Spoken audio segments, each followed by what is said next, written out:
never gotta find my way, the Lord. Alors, on continue tout simplement à célébrer les femmes au cours de ce mois de mars sur le plateau de Kinkeliba. Ce matin, c'est Liliane Demassoc qui est avec nous. C'est la coordinatrice générale des journées portes ouvertes sur l'entrepreneuriat féminin.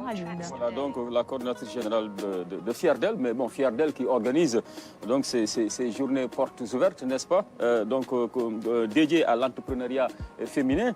Merci beaucoup d'être sur ce plateau pour en parler avec nous. Vous êtes à l'honneur, c'est le mois des femmes, des grandes dames africaines, et vous en êtes une. Et c'est un honneur pour nous que vous ayez choisi notre plateau pour parler donc de cet événement. Alors, Fierdel, hein, je rappelle, l'écriture, c'est, vous l'avez mis au masculin pluriel. Hein. C'est à l'écran. Voilà, au masculin pluriel. Alors, je n'ai pas compris, d'autant plus qu'il s'agit d'une plateforme dédiée à la condition féminine. Pourquoi vous n'avez pas osé mettre le féminin carrément? Le E.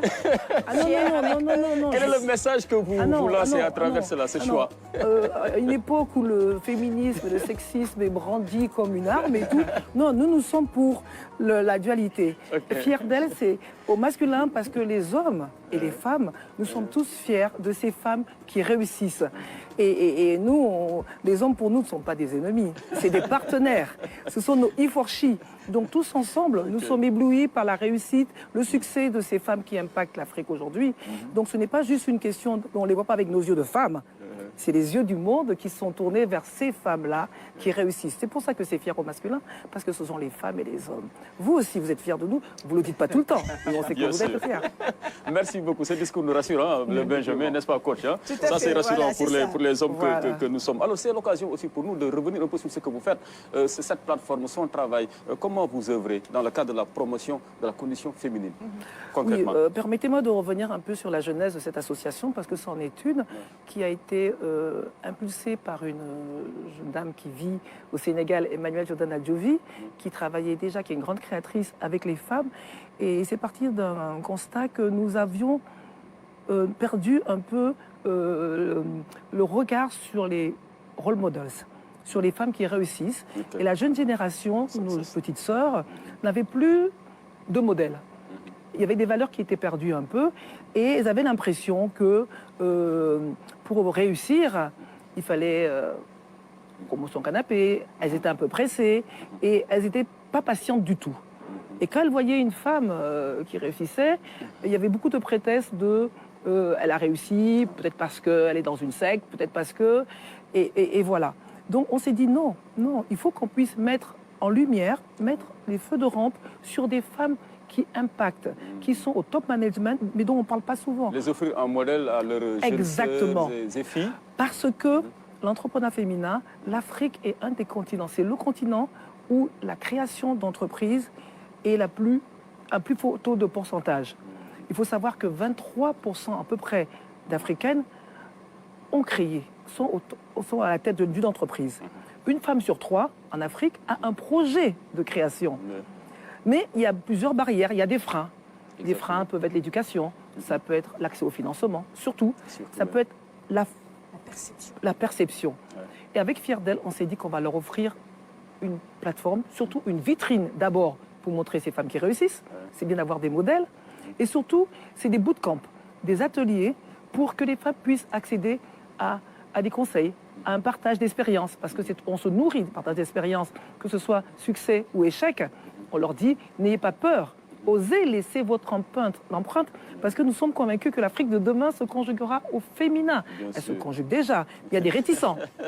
Donc on veut dire qu'à l'unisson, ce sont les femmes qui vont mener cette Afrique de demain. Le top management au féminin est une spécificité qui mérite qu'on s'y prête, qu'on y prête attention et qu'on l'essaye parce que nous savons que nous avons des choses à dire. Et ces femmes bénéficieront d'une vitrine supplémentaire à travers surtout ces journées portes ouvertes, hein, oui, alors les journées portes ouvertes qui leur sont dédiées. Et oui. vous braqueriez votre caméra, en tout cas vos projecteurs sur quelles femmes, en tout cas qui ont fait qui font, disons, la fierté de l'Afrique. Moi, je pense par exemple là aux grandes Nana Benz du Togo et du Bénin. Absolument. Il y en a d'autres ici au Sénégal, chez vous au Cameroun et dans d'autres pays du continent. Alors, vous braquerez votre caméra sur qui? Alors, justement, sur celles dont on ne parle pas souvent, sur celles qui sont dans l'ombre. sur la mère de famille, l'épouse, celle qui tient le foyer, la famille. C'est bien connu, c'est une femme, c'est tout un pays, c'est une nation qu'elle éduque. La femme qui est chef d'entreprise parce qu'elle vend le quinqueliba au bord de la route, mais grâce à cette action, ce commerce, certes de subsistance, c'est pour ça qu'on veut qu'elle passe de la micro-entreprise à une PME, parce qu'il faut qu'elle y croie. Mais c'est cette entreprise qui éduque les enfants, qui a envoyé les enfants faire des études, des fois à l'étranger, d'accord? C'est cette femme-là qui, pour nous, sont des héroïnes, de vrais warriors. Ces femmes qui ont une entreprise de packaging, qui font du bissap, des jus naturels, de la transformation, mais qu'on ne voit pas, mais qui sont de véritables micro-entreprises et qui demandent juste à être portées, accompagnées, formatées pour qu'elles deviennent de véritables entre PME. C'est-à-dire parce que pour l'instant, c'est des entreprises de petite taille, elles génèrent de petits chiffres d'affaires et on a l'impression que c'est vrai que ça reste beaucoup dans l'informel. C'est vrai. Ça reste dans l'informel, mais nous voulons leur dire que pour nous, c'est elles qui sont nos héroïnes parce que en plus, au-delà de la barrière même culturelle, vous voyez, elles bravent tous ces espèces de préjugés et au quotidien, mais elles n'ont pas l'impression elles-mêmes d'être des chefs d'entreprise parce que c'est des actions qu'elles font normalement. Normalement, ce sont ces femmes qu'on a envie, elles ont besoin de reconnaissance, elles ont besoin d'une visibilité, elles ont besoin qu'on leur dise que nous sommes fiers d'elles et que c'est grâce à elles que l'économie souterraine se conçoit. Bien sûr, la vraie économie. D'ailleurs, je pense à ces femmes-là qui sont dans les rizières, sur le bord des routes, dans les champs, un peu partout, et qui se lèvent tôt le matin. Quand vous venez ici au boulot, vous les croisez.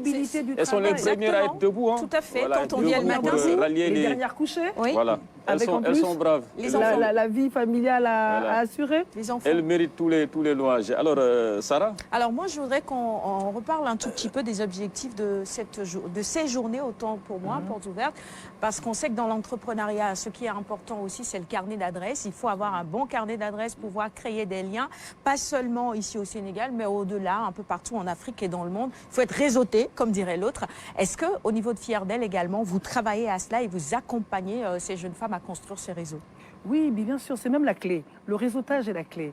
Alors, il faut savoir qu'au sein de Fierdel, les chroniqueuses sont intergénérationnelles, des plus jeunes aux plus mûres, multisociales. Nous avons des chroniqueuses du Canada, issues de la diaspora, certes, qui viennent du Canada, de la Suisse, de toute l'Afrique. Et un des principes donc de cette plateforme, c'est effectivement qu'on mette ensemble les synergies, partage d'expériences, des conseils, qu'on puisse avoir en posant une question à une des sœurs qui est au Bénin, qu'elle puisse nous donner la clé, comment elle a réussi à résoudre tel problème, comment est-ce qu'il y a des financements au Cameroun, est-ce que c'est pour les femmes, est-ce que ça peut transpirer jusqu'au Sénégal, est-ce que du Sénégal je peux aider une sœur qui est au Burkina Faso, est-ce que c'est ça aussi cette force, c'est enfin là où on dit que les femmes en général entre elles se crêpent le chignon une fois qu'il y a 2-3 femmes, nous on veut démentir ces préjugés. C'est pas faux non plus. Oui, c'était avant. C'était avant. Maintenant, on dit que les hommes sont plus solidaires avec entre eux que les vous pensez? femmes.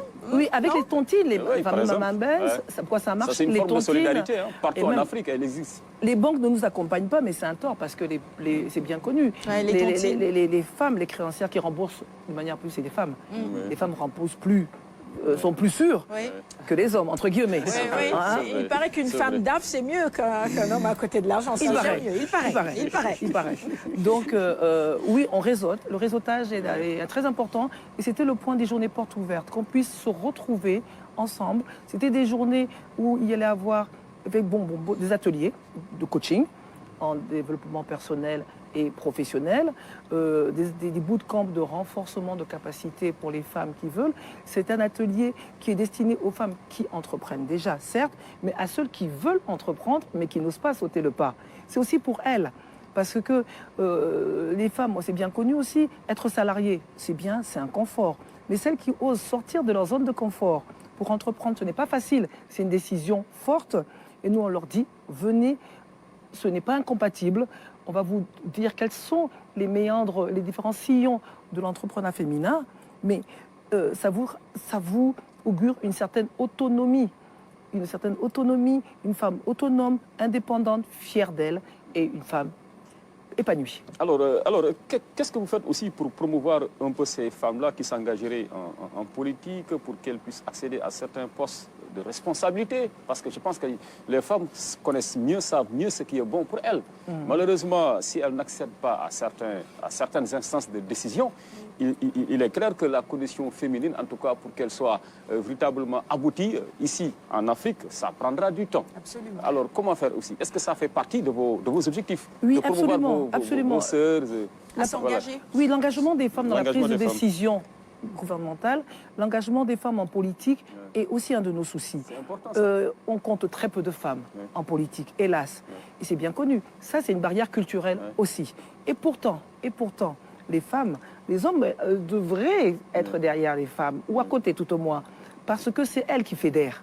C'est elles qui ont le langage du cœur pour parler à un certain électorat. Maintenant, pour ça, on favorise les formations, parce que nous ne sommes pas forcément outillés. La prise de parole, la politique, c'est pas envie de dire c'est un métier. Il faut avoir des outils. Et les femmes, elles le font naturellement. Dans les villages, c'est les femmes qui haranguent les foules, c'est Bien les femmes sûr. autour, et sans calcul, en général. Donc, pour que... Mais là où vous avez raison, c'est que la plupart des hommes politiques, par contre, font la cour aux femmes. Bien sûr, bien sûr.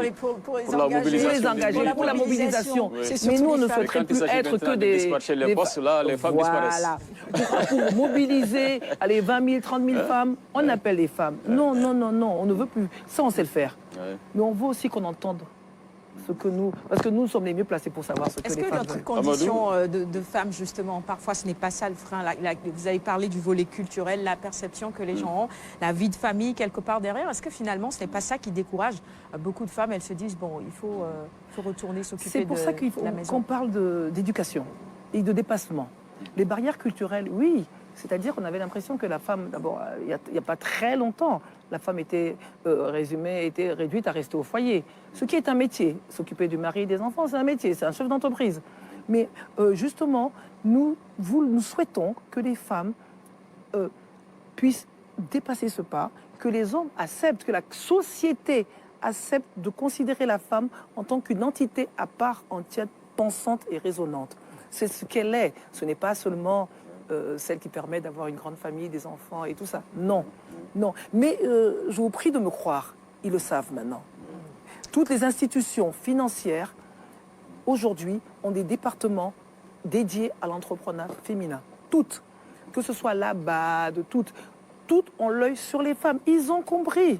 Bien sûr, et pour l'attacher, on avait reçu Pape Amadou Sarr, si je ne me trompe pas, le délégué général à l'entrepreneuriat rapide. Voilà, qui disait que ses meilleurs clients, en tout cas, sont les femmes. Hein. Absolument. Voilà, donc voilà, les femmes sont au-dessus après les hommes maintenant derrière. Hein. En tout cas, c'est une belle tribune que vous nous offrez pour dire à toutes ces femmes qui nous entourent au quotidien qu'on est fiers d'elles, que ce soit nos mamans, nos sœurs ou nos collègues. On est véritablement fiers de chacune d'elles. Alors, la question que j'ai, vous avez beaucoup parlé d'entrepreneuriat, mais pour les salariés, il y a disons, un fait qu'on avait toujours remarqué, à compétence égale entre un homme et une femme, le salaire n'était jamais pareil. Est-ce qu'aujourd'hui, c'est quelque chose qui tend à disparaître? Hélas, non. Hélas, non. C'est autant de freins, de barrières que nous rencontrons dans les sociétés, au-delà du plafond de verre que tout le monde connaît. Mais c'est pour ça qu'une entreprise dirigée par une femme, les données sont différentes. Les données sont différentes. Mais comme je disais tout à l'heure, les femmes, on a nié aux femmes une certaine compétence équivalente à celle des hommes. Mais maintenant, ce n'est plus le cas. Les femmes ont un regard différent. On a expérimenté la gestion au masculin. Hein. On a vu ce que ça a donné. C'est pas forcément le coach qui sourit. Coach, n'ai-je pas raison? C'est comme la gymnastique tout à l'heure. C'est flexible et élastique. Vous voyez? Donc les hommes, ce sont des... Hein. Pourtant, la gymnastique au sol, c'était pour les femmes. Mais c'est les hommes qui sont les spécialistes en roulade, grand écart et asto. Non, non. Les femmes, maintenant, nous accédons aux plus grands diplômes. C'est-à-dire les femmes font des études, ont un diplôme, et maintenant, on a le choix. Si je suis dans une entreprise et qu'on ne me donne pas ce que je mérite, ce n'est pas compliqué. J'ose franchir le pas, je prends mes clics et mes claques et je crée mon entreprise. Et on s'exprimera sur l'angle entrepreneur, directeur. C'est ça. Excuse-moi, allez-y, Alioune, oui. puisqu'on parle justement de femmes salariées, il y a forcément la question du congé de maternité qui s'invite. J'aimerais entendre votre avis sur cela. Certaines femmes disent qu'il faudrait prolonger les congés de maternité.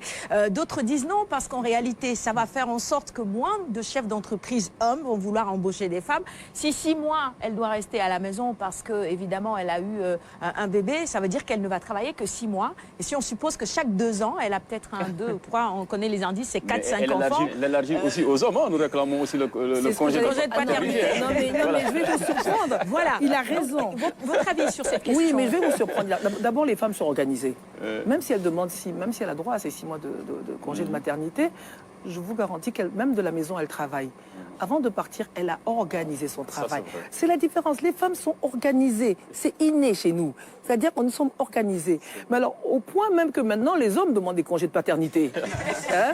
Voilà. Et je crois même que ça leur a été accordé. Hein? Parce que aussi, on a l'impression... Dans certains pays du monde, oui. Voilà. Dans certains pays du monde. Oui, non, ce n'est c'était d'accord, c'était valable avant. D'accord? Maintenant, les femmes sont organisées. Quand une femme est compétente, ben, on lui accorde ça. Parce que c'est elle qu'il faut à la place qu'il faut. Une minute pour terminer. Alors, sur le déroulé donc, de ces journées portes ouvertes, hein, comment organiser des journées portes ouvertes tout en tenant compte de la pandémie, du respect des mesures barrières, ou bien ça se passera comment? Oui, alors effectivement, la crise sanitaire est notre patron en ce moment. Ouais, c'est elle qui nous dit quand, où, comment, si oui, pourquoi, sinon pourquoi pas. Donc avec cette crise et les mesures qui ont été prises, nous avons décidé de commencer le mois de mars. Fierdel s'engage auprès des femmes sur le digital. C'est la grande mode, c'est la seule plateforme que nous avons en ce moment d'expression. Donc nous allons rester sur le digital, justement en produisant des capsules de femmes qui, pour nous, impactent la société, de les mettre sur nos plateformes, notre site web et ses partenaires qui comptent près de 60 000 followers et nos partenaires, et de pouvoir dire que voilà les femmes, il y en a 8 qui vont nous dire leur vision, leurs projets, partager leur expérience, leurs échecs surtout, et ce qu'elles pensent et des conseils à donner. Avec une émission spéciale, ça sera tout le mois de mars, avec un magazine Fierdel spécial femmes, où nous allons essayer de nous montrer notre vision sur notre état, l'état des lieux de l'entrepreneuriat féminin et notre vision sur la femme de demain, la femme d'aujourd'hui et de demain telle que nous la voyons.